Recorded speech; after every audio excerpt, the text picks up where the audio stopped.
Okay, so I've basically saved the Fusion 360 CAM G-code file, and what I've done to it is I've added on line 19, just after the spindle startup, I've put a 30,000 millisecond, which is 30 seconds delay.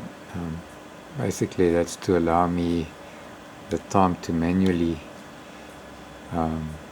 plunge the Z-axis, the end mill, into the part to the required depth,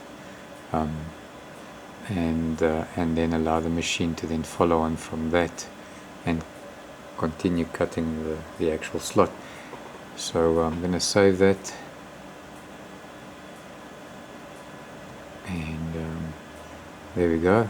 As you can see, the actual code's now loaded onto the machine, and I think the previous program that I wrote had 23,000 lines of code, and by changing the actual feed rate and playing around a bit, I'm now at 7,000 lines of code, and I'm hoping that changes won't put the machine under too much stress.